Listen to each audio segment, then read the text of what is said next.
hope you are having a great Saturday and a great weekend so far.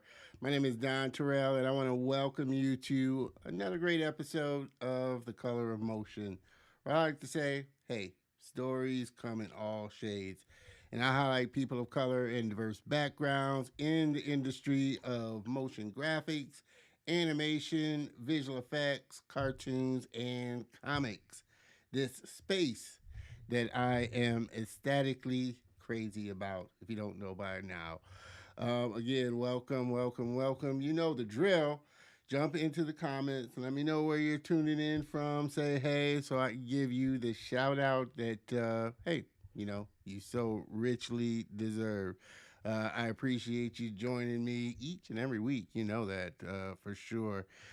Make sure that, you connect with us over on the Facebook group community. Jump on in, facebook.com/groups/the color of motion. Become a part of the community. We have a lot of fun over there, engaging conversations, share industry news, and like I said, just all around fun. So make sure that you get plugged in over there as well. I'd like to give a shout out before we get started to the sponsor of today's episode, DG Graphics. They help us look good. They do all the graphics, animations, overlays. And if you are a business or a brand looking to level up your brand design, or maybe even start your own live stream show, it can definitely help you with that for sure. So thanks for DG Graphics for always sponsoring our episodes there. What else? Make sure that also, let me get this off. Uh, yep, that's off. Okay. Also, I always like to hear from my viewers and everything. So make sure that you connect with me on all my social channels here. You can find me, right here. Definitely want to hear from you. Let me know, what you think of the show, anything you might want to see, any guests you may want me to try and get on. Like I said, it always helps the show when I get feedback from the viewers to, like I said, help me to continue to level up the show for sure. Like I said, you can connect with me there on our social channels. We broadcast live each and every Saturday afternoon to YouTube channel. Definitely encourage everybody to hop on over there, get subscribed, hit the bell notification. Like I said, comment and share any of the episodes because it definitely helps the channel. Plus, over there, you can always check out all the past great guests that we had on the show so far. So definitely make sure that you subscribe, hop on over there, and be a part of the community as well. Also, like I said, along with DG Graphics as being a great sponsor, we also always love our fellow viewers helping support the channel as well. And hey, I love a great cup of coffee. Who doesn't? You can always hop on over to my buymecoffee.com/Don Terrell. You can donate, become a part of the membership, either for $55 a month or $50 for the year. I always put dedicated content into the membership channel as well for our viewers, extra content for our viewers as well. So definitely appreciate your support for the channel, for the episodes, because it helps me to continue to, like I said, level up the show, make it the best possible show that I can make it for sure. So what else? Like I said, we got a lot of stuff going on. It's almost it is the holiday times. Next week is Thanksgiving for sure, and I'll definitely talk more about next week towards the end of the show. But yeah, for sure, it's coming up quick, and I know everybody is getting ready for the holidays. What else? I think, like I said, we got a lot of the housekeeping out the way for the most part. We're broadcasting in all the channels. Let me know how the audio is coming across. I know last week I had to kind of tweak it after the episode The audio was coming over a little bit loud from some of the viewers that was said. So I want to make sure the audio is coming over pristine for sure. So with that, I think we're about ready to get this train on the tracks and the show on the road. Again, make sure you hop into the comments, say hello, ask any questions, but just be engaging. I want this to be an engaging episode for sure. And with that, like I said, I am going to introduce my next guest. I've been super excited about getting him on, having a good, fun sit down conversation with what he's doing and all the work that he's been working on for sure. My next guest is an Eisner and multi Ringo-winning writer and has written The Punisher, Wolverine, and Black Panther, which I just saw yesterday, comics for Marvel. He's also written for Superman, Black Manta, and Aquaman for DC Comics, and is the writer and creator of On the Stump, and co-writer and co-creator of Bitterroot for Image Comics. He's currently working on his image book Flawed. His book Bitterroot comic is being adapted as a live action film by Legendary Pictures. Ryan Coogler, Black Panther, Zinzi Evans, and Sev Ohanian will produce the film. Everybody, please help me welcome my very special guest and friend, Mr. Chuck Brown.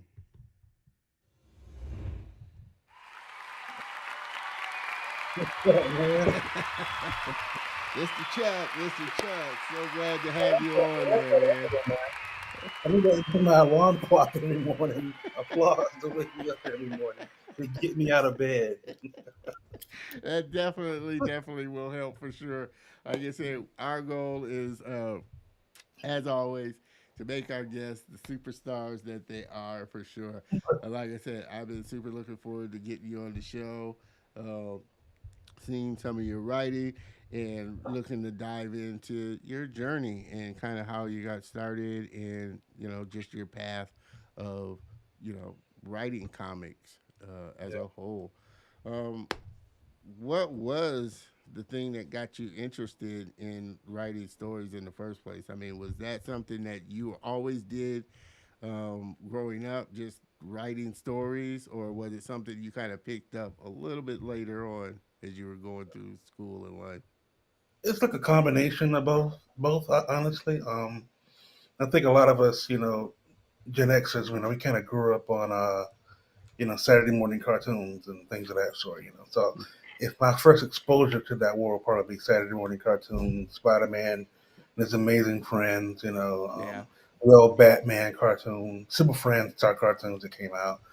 So from there, my imagination just ran wild, as a young kid, and I used to give characters names and powers and abilities and create my own, but I didn't know what's a job or profession, or my mind wasn't there at all. yeah, It wasn't until I went to college and kind of met like-minded people, and they were also like me. There were writers, but there were also some artists and inkers and letterers. So we all yeah, kind of came together and we started doing an anthology. So we did a lot of self-publishing yeah, together. It was my first real exposure to the industry, just kind of getting out there, meeting people, going to cons, selling, out of the trick of the car yeah.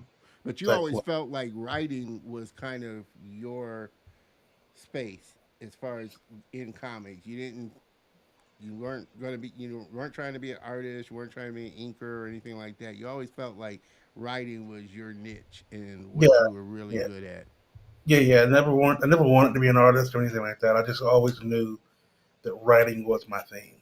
I knew that's something I enjoy doing, but in my mind, I couldn't see myself actually doing it for a living, actually writing comics for a living. And Yeah, then it wasn't until I got to college I actually started applying what I've been always wanting to do because I saw people just like me also hustling and, care about yeah, comics and not knowing how to break in or how to go about it or yeah, yeah, anything about the industry. So we just kind of learned together yeah. and worked together and built up together. So. So did you? I mean, you didn't take any like higher level learning as far as like English or writing or any type of classes or anything like that. Everything was just pretty much on the fly learning and as you go learning. I studied marketing in school, man. I was for marketing. I have a business degree, and even after that, I paid the bills with as an IT guy. That's Yeah, what I did. yeah. That's how I kind of got by. And I didn't quit my day job until you know, like 2 years ago, I think it was been. Okay, But I just okay. started writing comics full time now. Yeah, yeah, Um, but before that, you were saying, I guess, yeah, I always kind of knew I wanted to be a writer, but I just never saw myself in that position. So I just kind of immersed myself in the industry and learned all I could. yeah, yeah. So, in that vein, is like superhero because you've done a lot of stuff for Marvel and DC. Is the superhero genre kind of your thing, or are you looking to kind of expand into other genres of comic writing? I think what I think my niche and what I enjoy is stuff like Bitterroot and On the Stump, and Flawed, where it's kind of grounded, but also a lot of supernatural elements, a lot of raw elements, Yeah, um, teen plus, mature content, things of that sort. Superhero stuff is just me, all of us just reliving our childhood. Just I've always wanted to write a Spider-Man story or yeah, write a Green Lantern story or write a Cyborg story, write a Black Panther story, and that's kind of what I'm doing. And when I'm in that element, I'm enjoying that element. When I'm in that pool, I'm enjoying that pool. But when I jump out and dry off and go to Image and do my thing, was a bit more raw, yeah, than just playing that in that sandbox for a while. So I can yeah, kind of switch back and forth. Kind of got my own little pocket of love for both. yeah, yeah, Yeah. yeah. So, what were some of the kind of titles, like you said, you got into Super Friends and kind of Black Panther comics and things like that. What were some of the ones, um, other ones growing up that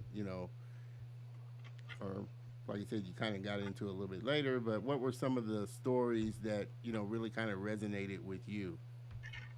A lot of the Avengers stories resonated a lot.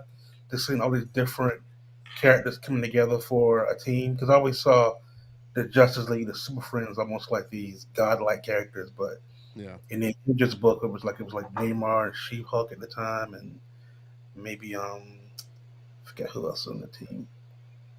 But basically, you saw these minor heroes coming together to do something kind of cool. yeah. Avengers was a big one. Hardware when that came out. Yeah, yeah. Milestone Not and Yeah, yeah, all the milestone stuff. But mostly for me, I was somewhere for some reason hardware just resonated with me the most. For some reason, that was kind of gravitated towards that one, and Spawn might be the third one because yeah, that yeah. was one of the Oddly, book that was like it wasn't your typical book, and at the time it was a big deal to not go with the comic book authority at the time not to get the little sticker. That was kind of a big deal. Whenever using profanity in their books and sexual content, so I was like stuff kind of blew my mind at the time. I was a little bit older, but it was still like this is really different from what I grew up with. And, yeah, yeah. So how yeah. did you kind of you know what was your journey getting into and doing work for like Marvel? How did you kind of find your path into that kind of working doing work for them? Oh man, it was a bumpy ride, man. It was a bumpy ride. It was very hard because as an artist, you can go to a comic book convention with a really nice portfolio, Yeah, and show your stuff off and get work or at least get a callback. But as a writer, at least at the time, you had to basically produce something if you wanted to be in it. You gotta create the book, if create your own book if you want to work on someone else's book. You gotta build your resume before you can actually get actual work. yeah, Um, Also, wasn't at the time there wasn't a whole lot of brothers, black people that were trying that were even at comic book conventions and hanging out in those spaces or trying to get work, and that was a challenge, just being the odd man out to begin yeah, with. yeah, yeah, Um, and then just learning all I could. I like I said, I didn't go to school. Well, I mean, comic books is is a real weird industry. Like there's SCAD and things of that sort, but there's no way to really go to school for to work in this industry. You know, there's Yeah, something especially on the writing side, like you said, it's right. just something that you kind of have to develop as you go along. Now, do you obviously do you see more blacks like people like us that look like us that are starting to get into it, and Absolutely. how do you see it kind of moving forward? Oh man, it's like it's not as taboo as it was for us back in like 20 odd years ago. You know, it's a Yeah, words it's a thing. You know, there are a ton of us that are in the anime, and a ton of us are in the comics and creating their own comics and yeah, debating about Batman and things of that sort. It's like widespread now, and it's like now that's taboo, and I think there's a lot more opportunities for them. yeah, For people like us. So I think it's really cool. What Milestone did recently, the Milestone Initiative. So yeah, that's kind of things like that are really awesome. yeah, And with webtoons and webcomics in general and social media, it's not hard to put out a quality product and get it in front of as many people as you can. yeah, As long as it's dope and and the concept is cool and the artwork is awesome. yeah. You can reach people. You can get your stuff out there. Yeah, yeah. I like to say now is such a great time for content creators because they've got so many channels now and so many ways of getting their stuff out there, But, and putting it online for people and to see and really build a following. uh, Um, Tell me, well, before I kind of dive into this deeper question, tell me a little bit about Bitter Root and why you decided to write it, what it's about, where did the concept kind of come from? um, Bitterroot. Bitterroot is about a family during the Harlem Renaissance that hunt and they cure monsters. I co-write that with David Walker, and Sanford Green is the co-creator and the illustrator on the book. And I think I came with that several years ago. It was just you see stuff in the media and just in life and just at work at my day job at the time where you kind of get sick of just being Yeah, ground down and put down. So I just wanted to create something that showed us in a powerful, positive light, and that's kind of where it all started. And I'm a huge fan of classic monsters and demonology and things of that sort, yeah, and also huge fan of the Harlem Renaissance, that whole time period in that era. I've been wanting to do something in that era period, so that's kind of how those two ideas kind of came together. yeah, yeah, At the time, I was hanging out with Sanford, and I kind of mentioned what I was working on, which was that property, and he was like, "Man, that sounds dope. Let's do that." And I'm like, "You being serious?" Because at the time, Sanford was doing like Wonder Girl and all this cool shit, right? I'm just, I'm hustling in the indie game, whatever. I was like, all right, whatever. So I sent him some character designs, figured he just blew me off or whatever. A few weeks later, man, he came back all these awesome character designs for all the characters, and he was excited, and I was excited. So we just kind of started developing from there, yeah, and then started getting the ongoing book with Marvel with Power Man and Iron Fist, where he met David, right? And David and him were working on, Power Man and Iron Fist set in Harlem. So yeah, also doing research for Harlem, and they had ideas boiling, and me and Sam had ideas boiling, so we kind of all came together and just kind of developed Better Root into what it is today, man. So, awesome, awesome. And now it's being adapted into a live action. right. And kind of give me your thoughts. Like I said, we're starting obviously with the explosion of Marvel and what they're doing, and now DC, with DC, doing live action films based on the comics. Um, Mm, how do you see? And I know this is always kind of a thing with writers when their stories get adapted for film and just changes and just maybe not always following how the character arc is mm, going in the comics. What are your thoughts as far as taking your story and then adapting it into a live action film? I mean, are there worries about it shifting a little, from one side to where you originally, saw it going and right, had the right. characters written to where it is on film? It's like it was for me. It's like a roller coaster of different emotions. When I first heard it was going to be adapted, like on Clyde Nine, it's Yeah. that's a wider audience are going to get to see what we've been trying to communicate to audience, and we can reach even more people through a film. And then of course, it's that thing you do worry about what's going to change, how much it's going to change, where are they going to want to change. So there is a worry, but then we realize that later on that Ryan Coogler was going to be the, Mm. the Yeah. producer in the film with Proximity, right? And he was picking up the books as they were coming out. He was a Yeah. fan of the books, and he Yeah. cares about the project. He cares about the book, so that makes me Yeah. extremely confident in him and his whole team handling, Bitterroot. And you've seen Black Panther, Yeah. right? Yeah. I actually went to go see it yesterday. It was like, I mean, he did there. It didn't follow the comic book exactly, but it was still yeah. I think you freaking did brilliant. a yeah. Brilliant, and it worked, right? It worked, and Yeah. especially when he did with Namor. Yeah. That's amazing. Yeah, yeah, Yeah. definitely. And for those of you that haven't gone out to see it, I highly recommend you going to see it. I may plan on doing a little review of it. Um, yeah, it's definitely worth going to see, and definitely a great movie.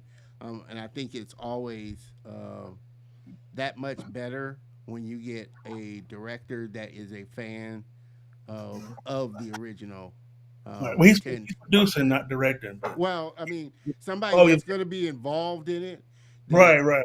that really is a fan of the Right. medium, the original medium, and kind of staying true to how it is. Um, like I said, uh, he did an awesome job, awesome writer, Yeah. and like I said, wow, you know, uh, he's a big fan of Black Panther. He, like I said, didn't stick primarily to Namor's kind of background. He took a different spin on it, and Right. it works really well for the movie, and still staying true to the comics and everything.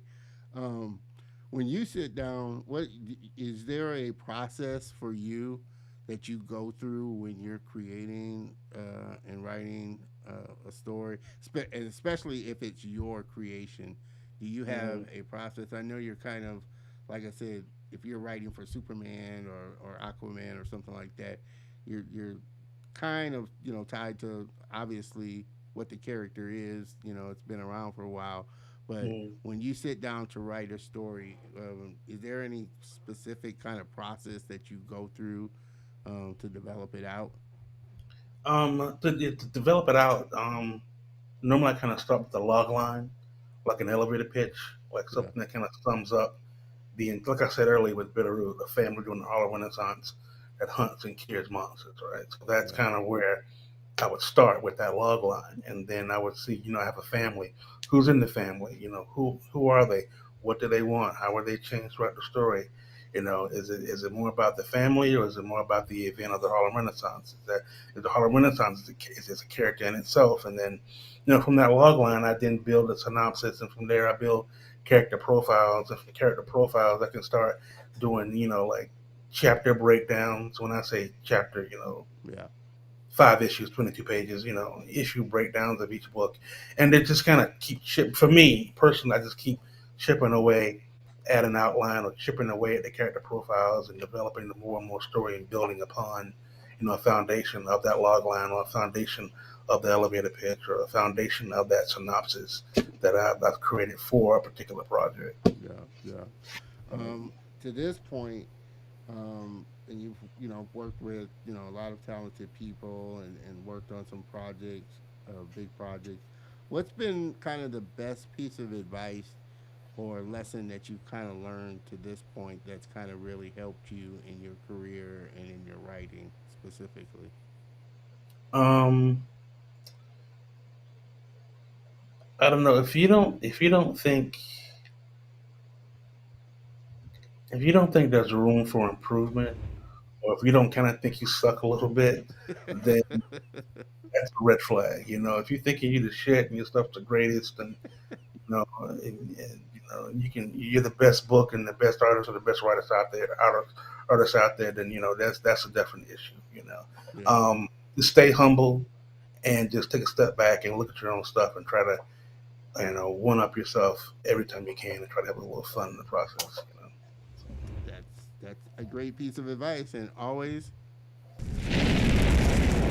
drop knowledge on bombs on great pieces of advice. Um, for you, has there been kind of one story or another that or section of a comic that was a struggle kind of getting through, or is it to the point that once you get the log line and kind of whittle it down, then fleshing out the characters and the story gets easier? Has there been kind of a challenge on kind of getting through a scene or just a story? Like, trying to think. I guess the biggest challenge, I would say, is co-writing Bitterroot because you're dealing with two different people with two totally different, Yeah, you know, views on how a story should flow and how it should end, right? yeah, So there's that conflict of us trying to kind of get on the same page. We're both happy with exactly what we're putting out into the world, right? yeah, And trying to find those voices and trying to find those words in each other as we're trying to write and develop these characters. yeah, yeah. But that's me personally. For him, he may say, whatever. And along Let that, it breathe. yeah, But yeah, just for me, that was just the biggest challenge, is yeah, trying to yeah, find the right voice. And then even after that, once people really started being into it, just the pressure, just not wanting to let them down, and that's a big struggle, because people enjoy Bitterroot. You want to give them your best foot forward, and you want them to keep going, and you want them to keep them engaged. And even when you're working with like one of the larger characters like Aquaman or something, you want to do right by the Aquaman fans and put your best foot forward and make something dope and something they can enjoy. yeah, yeah, yeah. And along the lines, I mean, like you said, with a co-writer, it's you have to balance both your ideas.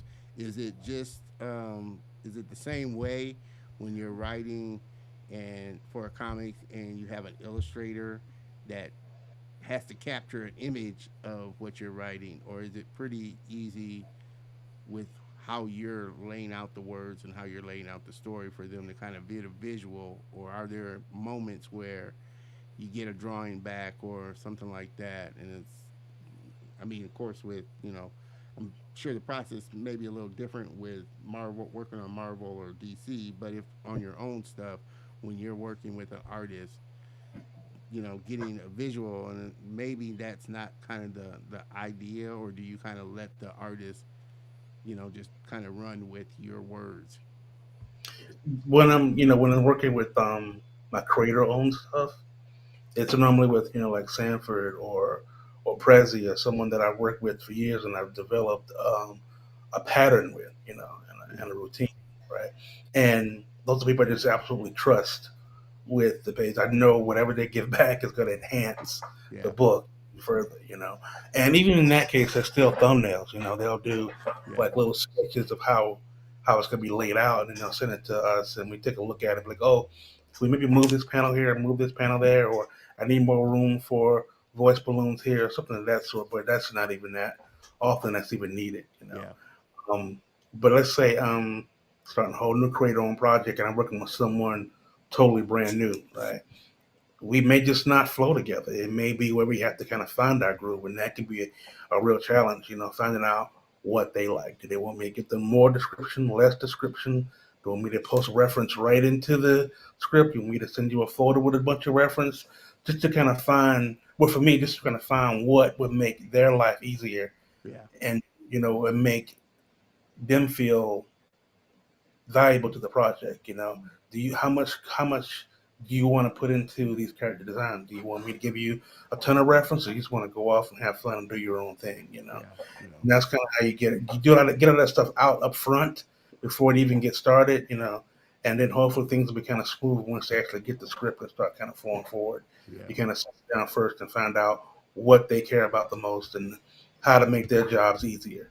yeah, And then there, hopefully you can avoid all those bumps and those hiccups, when you start working together. yeah, yeah. Again, everybody just jumping in, having a fun conversation with my man Chuck Brown, comic book writer that's written for such great titles as Superman, Manta, for DC Comics, for Marvel, and we're going to take a look at some of his own titles that he's written on and working on right now. Let's jump over here. Um, like I said, we kind of talked a little bit about you know the different different opportunities now for comic book. Do you think it's harder to self publish if you're kind of doing it on your own? You got a comic book you're trying to put out, as far as the cost of printing and just getting copies of your work out. Is it still kind of a challenge for that independent comic book creator to get their stuff out, or do you feel like now, like I said, is a great time for creators because they do have different avenues, even if it's funding their own comic project through Kickstarter or whatnot. There's so many more companies now than there were when I was coming up. Like of course there's Kickstarter and there's a bunch of other printers like Kablam and things of that sort we can get to and get a book printed, for a somewhat affordable price, and then go to cons and resell them. And in today's market, a lot of people just going digital. They're doing digital comics, web comics. Yeah, People doing like a little tiny animation on, you scroll through TikTok or your feeds, and people do this like quick little animation to get their stuff out there. So it's what to me it seems like there's so many more tools for the entrepreneurial or the indie spirit to really get out there and show the world what they have. So yeah, yeah, there's a lot of opportunities now, definitely. Yeah. There's still obstacles, of course. There's still a lot of racism in this, and yeah, anime, the fandom of anime and the fandom of comics and things of that sort. But yeah, you know, yeah, I think kids today are doing pretty well for themselves. So yeah. So, what yeah. is kind of the premise of On the Stump? On And the on the Stump is a documentary. Not really. It's basically a world where politicians they don't debate on the Stump. They fight in these violent arenas called stumps to decide policy. And it's about one of the main character on the cover. He's one of the senators in this corrupt system, trying to keep it from getting even worse, where they're trying to pass legislation where they actually kill in the ring. So mm-hmm. it's like a parallel on reality on our political and social systems. And Yeah, yeah. Now I can see this as a good live action or even a good animated film. You know, yeah, definitely. for sure. Mister, let me jump over here to the scene. Uh, AJ York. Hey guys, greetings from Johannesburg, South Africa. Oh man, Right. I love my African contingency for sure. Appreciate you, appreciate you tuning in and joining in for sure. Like I said, we're having an amazing conversation with my man Chuck Brown. Um, we're your ideas about where the industry is going. Like I said, we spoke earlier about we're starting to see a lot more people of color, kind of getting into the space and really taking advantages of a lot of the platforms out there, getting their own ideas out in front of the people. But where do you see in the industry kind of going, specifically writers, not generally talking about just the comic book industry, but Yeah. specifically talking about writers. Do you see it, like I said, getting a lot better as far as getting black writers and writers of color in a lot of these, yes, bigger companies, I guess, like Marvel and DC? We are starting to take the reins of our own IP and our own creations, but as Yeah. far as the studios, the mainstream studios out there, do you see it getting better, or do you feel like it's the big change is gonna come from the independent creator, putting their ideas out there? I think it's gotten slightly better thanks to guys like Milestone and the Milestone Initiative, and a lot of the books at Image are really open up to more diverse and different kinds of stories like Bitterroot and like what's the other one, The Good Asian and things of that sort. They're really Yeah, trying to push more for diversity. I don't know. It's hard to say. I think things are. I think things are a little bit better, but there's still going to be a lot of obstacles to overcome, and a lot of ignorance, and a lot of racism, and in the animation industry, in Hollywood, and in comics. But yeah, things are a lot better because, and in the future, I enjoy working with DC and Marvel, but I think it's more about an artist or a writer building that community of people. yeah, Building a huge community of people that really care about what you're creating and care about your products, and you basically sell to them and try to build your audience as best you can. yeah, yeah, Um, 100 years not well, 10 years from now, no one's gonna really thinking about if Chuck Brown wrote Aquaman. yeah, They're gonna yeah, Chuck Brown, David Walker, and Sanford Green did Bitterroot. yeah, yeah, So nothing wrong with fulfilling your childhood dreams or you know doing work at Marvel and DC. Absolutely yeah, not. But still, it's also important to have your own quality, create your own IP, and building that community. yeah. So with your writings and your characters, do you feel like for you there is kind of this obligation or necessity to make social commentary, or do you like balancing that with just the fantastical kind of characters that you know may not have a social comment to make, but are just great stories and stuff. I think for me personally, it's all. I'm not obligated to do anything. It's just that I got all this, shit in my head. I gotta get out, Yeah, and most of it is social commentary, right? It's mostly about the world around us or the world I live in, but it's also about, of course, having fun and the fantastical. It's like a spoonful of sugar that kept the medicine go down. yeah, You got your monsters and monster hunting and cool creatures and beautiful art, but it's also about, yeah, racism and the Great Migration and things of that sort, and yeah, slavery and how slavery affects us to this day, and a yeah. lot of many subjects, but Yeah, and it's funny, like I said, even love. which I think is why Black Panther was such a good. It had those little subtle, Mhm. references that people may not, some people may not have picked up on, but made a good statement about a lot of things, and not just the new Black Panther, but you know the original, Mhm. where Killmonger, like I said, he wasn't this you know clear cut Right, antagonist. You could actually feel, and understand his point of view and right, right. kind You're of sitting in see. the movie and like, you want to wait a minute. Yeah, it's like, okay, I get it. And I think that's what makes Just a let great his character. girlfriend get murdered, but he's kind of right. And I think that's what makes a great character. They're not black or white, or they're not good or bad. You can see the flaws and just the right things within them. Maybe doing it for the right reason, but the wrong way of going about it, I guess. So I think that's what makes a great character, Right. for you. Are those kind of characters fun to really dig into, and really hard to kind of find those points of ambiguity where, like I said, you when you sit and think about it, he is okay. Yeah, he is right about a lot of this stuff. Right, right. Like, why don't you go out there and take over the world? Or why did you come? Wakanda was big during slavery. Like, what's up? Yeah, I don't understand. So yeah, those kind of characters with a little bit of gray areas are really fun to play with. yeah, Doctor Sylvester from Bitterroot. I'd love a chance to write Doctor Doom one day.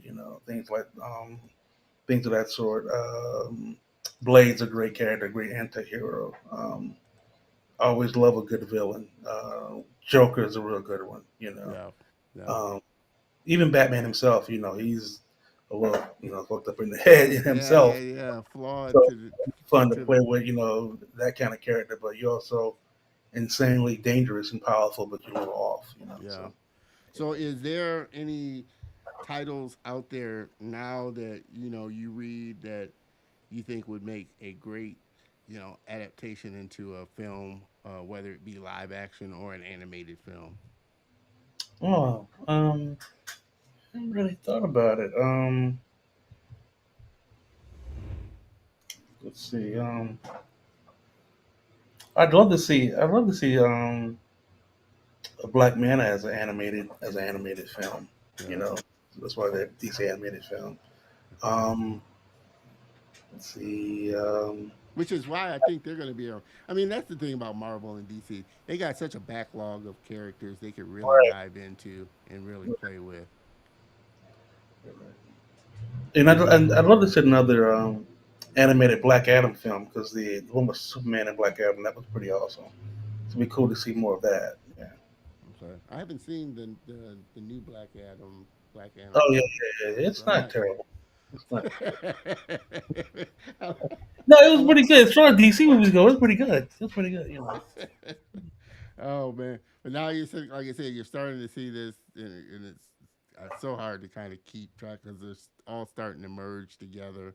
DC's crossing over into Marvel, Marvel's crossing over to DC, and it's just you know starting and like I said, they've got such a plethora of characters. But I think what gets me though is you know the rehashing of a lot of characters, stories, and I guess it's safe to make a ton of Batman movies and make a ton of Superman movies, but like you said, you got so many original creators out there that Right. are creating awesome stories and awesome superheroes, um, that you can really, like I said, explore.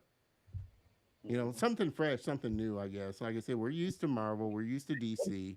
They could do it like a Who Done It with Martian Manhunter. You know, Yeah, as in his detective persona. That would be an awesome live action movie. You know, they have, like you said, there's so many characters that they could be utilizing, but I'm not sure why they're not putting more of them out there. You know. yeah, yeah, for sure. Again, everybody just jumping on. We're having a fun conversation with my man Chuck Brown, comic book writer extraordinaire. How you said Ryan was picking up the books, and getting into the comic. Um, what were some of the things that kind of, as far as his writing, kind of stood out to you, um, when he, got behind, and just some of his other projects that he's written for, not just Black Panther, but I mean, as a black writer, what are some of the things that kind of stuck out to you about him as a black writer? The I'm blanking on the title right now. Something Station, the film that he Yeah, Fruitville Station. Brookfield Station, that blew me away. Just how he got us so emotionally connected to that character throughout that whole film. You know, the scene with his girl and his kid and the dog, and then and then leading up to the horrific event really got us like emotionally connected to those characters. You know, just like of course you saw the effects of Black Panther too. You know what he was able to do Yeah, with that. So yeah, that really drew me to his his abilities to basically bring his A game to Bitterroot. yeah, And not that he'd be writing, but yeah, as far as producing and things of that sort. Yeah. yeah, yeah. Now, for you, if you were kind of to give advice to a young upcoming writer or something like that, what would you tell them, or what would you say would be the qualities that they probably should focus on if they wanted to be a great, storyteller and writer? I guess something I wish had someone had told me. I guess just become a better reader. Mm, Read all you can. If you want to be a comic book writer, don't just read comic books. Read novels, read screenplays, read teleplays. yeah, Um, read everything you get your hand on. Read read for enjoyment, of course, but also read with the purpose. Read on how to become a better writer. Read on how to do character development. read up on how the industry is right now, what the industry is looking for. How would your writings compare to what's out in the industry right now? Yeah, I would just immerse yourself in literature and reading and get out there and just do it. Enjoy Yeah. yourself and start writing now. Yeah, yeah. So for you, you said you had taken kind of the jump to writing full time. Now, what was that moment that okay you decided? I guess was it financially that okay I'm making what I was making at my IT job. You know I Right. can kind of take a step away, or was there a moment where you kind of had to like I said, just take that chance and believe that okay, this is what I wanted to do. Let me take a leap and do it. It was a combination of both. I had a certain goal financially that was coming up too, but Yeah, it was the end of the pandemic. I think not the end of the pandemic. People were starting to go back to work, right? yeah, And I found out that my new manager was going to be like one of these racist directors that I was aware of, and I was like, "F this." That's enough. One, I'm not going back into the office. Two, I'm not going to work with that dude. So I was like, you know what? It's time. It's time to move up the timetable. It's a freaking global pandemic. Why not yeah, now? So I took the dive, and thanks to the film option, I think I'm able to, and getting steady work, I'm able to do it full yeah, time. yeah, So, yeah. but Awesome. yeah, there was a point where I was like, you know what, enough's enough. Live your life. So Yeah, just yeah. took that. I think everybody realized, kind of started thinking about that during the pandemic. What is it that really makes me happy, or am I really going to be satisfied doing? Right, yeah. How were your you know parents kind of growing up? I mean, were they obviously like I said, you kind of picked this up during kind of college and higher school. But what were their thoughts when you kind of said this is what you wanted to do and kind of wanted to Well, pursue? well, pops passed before I was, when mom was pregnant, she passed before I was born. So it was just Okay. me and my mom and my five siblings. And when I was like in, grade school and stuff, I used to ask for, comic book, like there was a comic book box with comic books in it.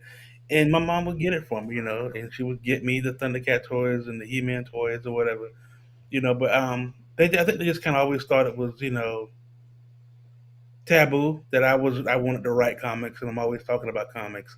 But you got to think I was had a day job for like what 20 years before Yeah. I Before you finally quit. If I finally quit, so I think in their mind they were probably like, it's about damn time, you finally did it. You've been talking about it for 20 years, so yeah, yeah, let's get into doing it for sure. yeah.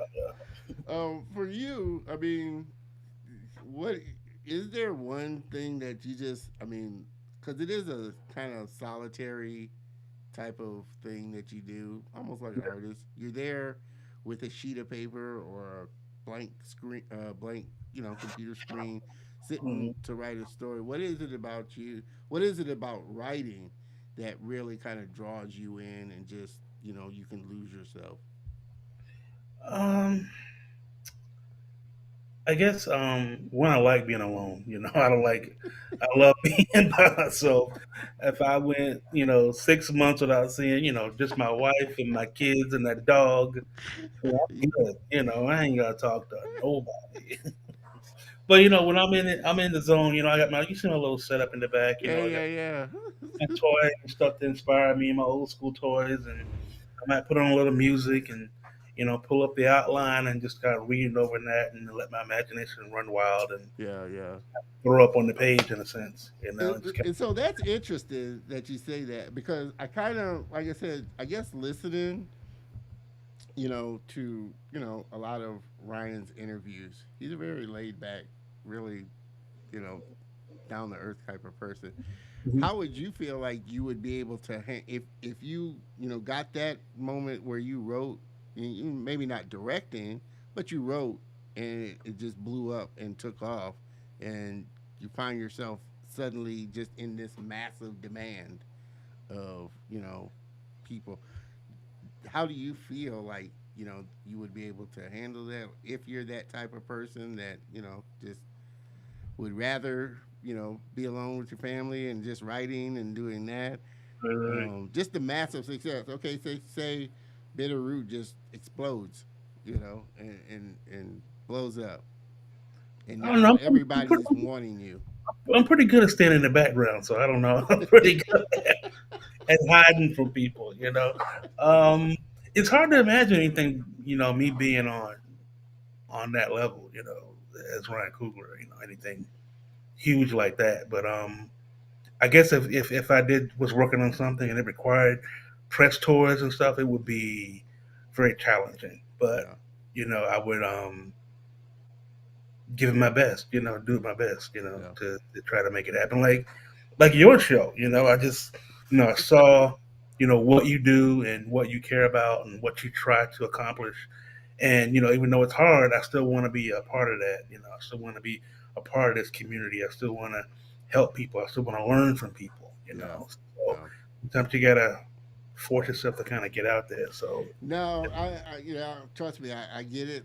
yeah, Because my thing is, I'm not I don't know how I would handle if the show was like Oprah or something like that, but I find that, like I said, if I focus on the meaning behind it and why I'm doing it, I don't worry. So I tend not to worry so much about, oh, okay, I look this way, I sound this way, or the show's big or not. It's just trying to do the best that I can, and like I said, appreciate all the people that come on the show, all the guests that come on the show. My goal, like I said, is always to just highlight the talent that you wouldn't normally see out there, like such as yourself, Chuck, that are producing such great work. Again, everybody just tuning in. We're having a just an amazing conversation with my man Chuck, comic book writer extraordinaire. Um, Outside of Flawed, well, okay, what is Flawed about? If you can dive into a little flawed, bit of flawed. what Okay. Flawed. Um, you got the image to pull up? Any images of I don't know if I pulled any images of Flawed. Did you see any girl in the for boat, it? the bird costume? Hold Basically, on. while you do that, I'll try to explain best I can. Flawed is basically about a psychiatrist who listens to a patient's problems Oh, by okay, day, yeah, yeah, yeah, yeah, yeah. That was solves the them a first deadly one. force by night. You know, so she's a psychiatrist vigilante in this weird, bizarre city called Setham, right? And she's basically going about her day as a vigilante, and she runs across an immortal serial killer, which kind of opens up a whole can of worms into this secret sect of billionaires and occultists. And she has to basically fight her way through that while protecting her patients and trying not to go over the edge of insanity herself. So, So where do you pull a story idea like that from? IT, working in IT, and a psychiatrist PC broke down, and I'm sitting in office trying to fix it, and I'm like, don't you think what you do is kind of pointless? Aren't we all just broken and flawed? And she's like, what's wrong with you? Just reboot my computer and get the hell out of here. True story. No, I'm just kidding. He didn't tell me to get out of there, but we did have a conversation Yeah, yeah. in the world in general. And she's like, man, you sure are so kind of pessimistic and dark. I'm like, yeah, I guess. But yeah, that's where it kind of came from. I was just fascinated by her and the profession, and I'm in therapy myself, Yeah, so yeah, yeah. Aren't we all? Or we should be for the most part, I think. But it's amazing that, like I said, you pull ideas and please, I'm sorry, you stories. froze up. Oh, am I good now? Yes, Okay. yeah, my bad. It's amazing how you pull ideas and stories from just the world and situations around you. Right, right. You know. If- Um, no, go ahead. No, I was gonna say, funny enough, it's not this way now, but originally in Bitterroot, it was demonic, hateful disease that was passed through bloodborne pathogens, right, through the blood. And at the time, I was an IT guy in a health department Oh, area. It was a lot talked about a lot about bloodborne pathogens and yeah. disease and things of that sort, and that's kind of what kind of helped spark the idea of Bitterroot as well. And that's being an IT in a health department, which is random. Well, I guess you'd agree with this, maybe, but Mr. DeMille, being in IT will drive anybody to therapy. Yeah, you're right. You're right about that. Right. I guess so. Oh man, oh man, I hear you. Again, like I said, we were having a fun conversation with my man Chuck, for sure. Uh, as we kind of wrap this up, it's been just a fun time sitting down talking, uh, diving into your story, Chuck, what you're doing. I can imagine, even more titles because, like I said, you got just a lot more ideas. I know, just kicking around. Do you jot down, even if you don't get to them at the moment?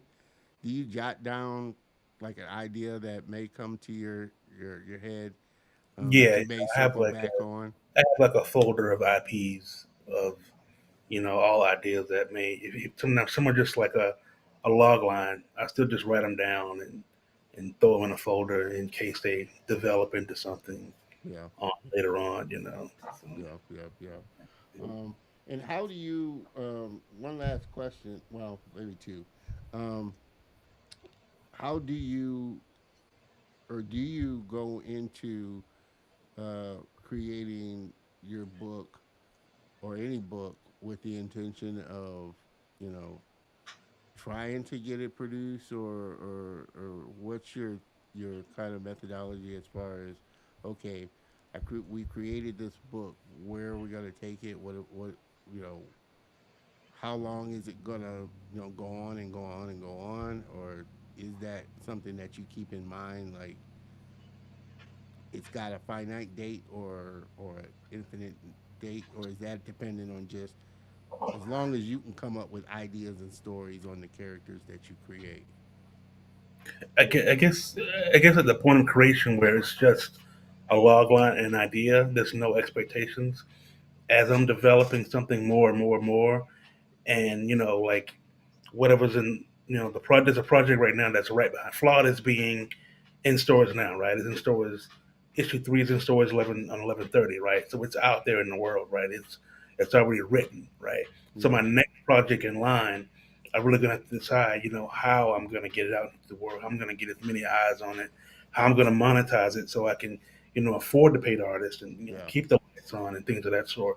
So it may be start out as a comic, and then I may start writing as a screenplay, and then have manager start shopping it around if yeah, necessary. But yeah, first and foremost, is just trying to create the product, and then from there, once you get to a certain point, you got to start thinking, how you're going to get it out to as many people as possible. It's going to be Kickstarter, it's going to be Image, it's going to be someone else. And after that, how you're going to try to maximize profit on that IP as best you can. yeah, And if yeah. that's a television show, movie, or whatever, then that'd be great. Awesome, awesome. Well, Chuck, and I so appreciate you taking a little bit of your time to jump on the show, share your journey, share your thoughts on the industry, share what you've been doing and what you've been working on so far. Like I said, I cannot wait um, to see Black Root come out and to see Flawed Bitterroot, come out. Bitterroot, Black Root. Bitterroot. I was thinking of Black I like Panther. that. I like that. Still, Oh man, I was thinking of Black Panther, Ryan Coogler, and then Bitterroot. Bitterroot to come out. Flawed, like I said, I think Flawed is gonna be interesting, and to see that definitely.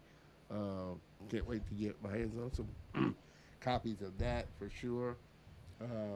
And who knows, maybe you could bless us with a couple of copies as giveaways. That'd be really good fun. oh, yeah, yeah.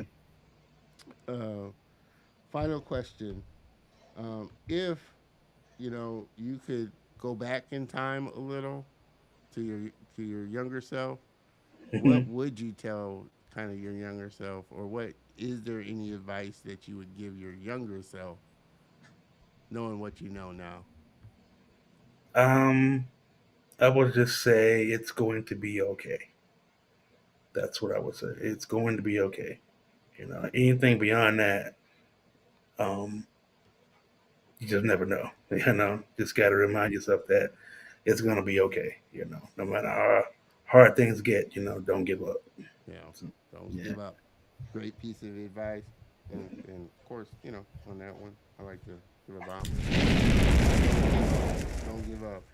Don't give up. Chuck, if you could hang out for just a minute while I close out the show, Huh? I appreciate it. The green room. Sorry, don't have any snacks or anything in the green room, but I'm working on it.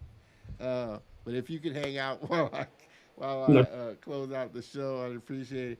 Everybody, like I said, this has been a fun episode. Um, Help me thank again my guest and friend, Mr. Chuck Brown. Can't wait to get him back on the show and, have some more fun. So, Chuck, hang out for a second, close it out, and I'll be right with you there.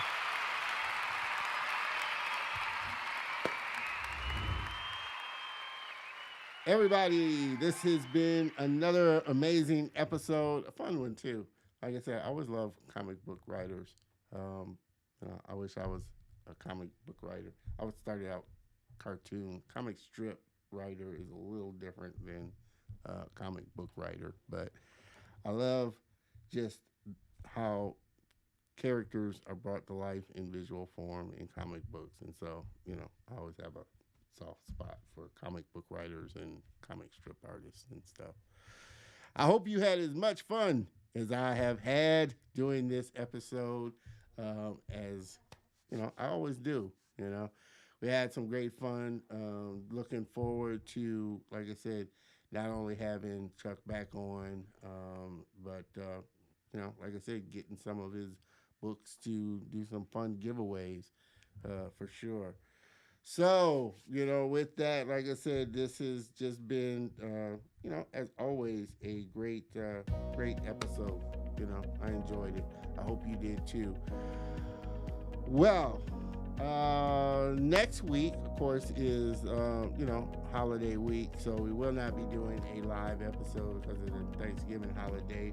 But make sure that you join me the week after because we got another great guest, Miss Melanie Pango, 3D animator and illustrator. Does some amazing work, so super excited to have her on the show as well. Remember, won't be next week, but the week after. I'm not exactly sure if I'll do a rebroadcast over the holiday weekend. We'll see. But you will get a notification if we do. So, like I said, I always enjoy everybody hanging out with me. A little time every Saturday afternoon. Like I said, we've got, like I said, with the holiday weekends coming up, we're coming up fast on the end of the year.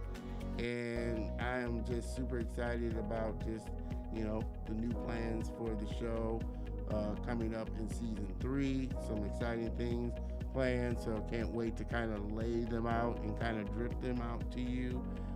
Maybe doing some little live streams in the middle of the week, kind of, dropping a few, gems here and there.